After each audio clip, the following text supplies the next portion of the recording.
चौगाव गावापुढे असलेल्या घाटात ट्रॅव्हल्स उलटली. चालकासह एक महिला व 1.5 वर्षाचे बालक जागीच ठार.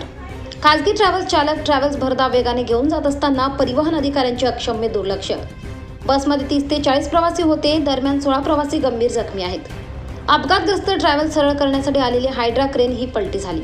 दिनांक 3 एप्रिल 2024 रोजी भर दुपारी 1 वाजेच्या दरम्यान राजस्थानहून हैदराबादकडे जाणारी ट्रॅव्हल्स धुळे तालुक्यातील चौगाव गावापुढे असलेल्या घाटात रस्त्याच्या किनारी पलटली. या भीषण अपघातात ट्रॅव्हल्स चालकासह एक महिला व तिचे 1.5 वर्षाचे बाळ दगावले, तर 16 जण गंभीर जखमी झाले आहेत. अधिक वृत्त असे की राजस्थान हैदराबाद मिनी ट्रॅव्हल्स क्रमांक AR11B5851 ही काल दुपारी 1 वाजेच्या सुमारास कुसुंब मार्गे चौगाव गावाकडे जात होती.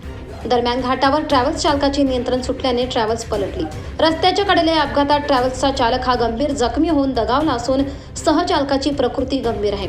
शिवाय ट्रॅव्हल्समधील प्रवाशी महिला व तिचे 1.5 वर्षाचे बाळही अपघातात गतप्राण झाले आहे. तसेच इतर प्रवाशीही जायबंदी झाले आहेत. सर्व जखमी प्रवाशांना रुग्णवाहिकेने तात्काळ हिरे वैद्यकीय रुग्णालय येथे उपचारार्थ हलवण्यात आले.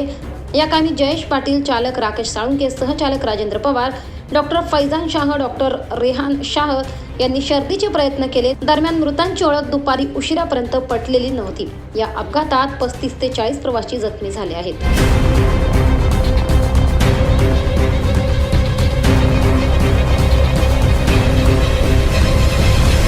24 लाईव्ह महाराष्ट्र न्यूजसाठी जितेंद्र गुरव, साक्री, धुळे.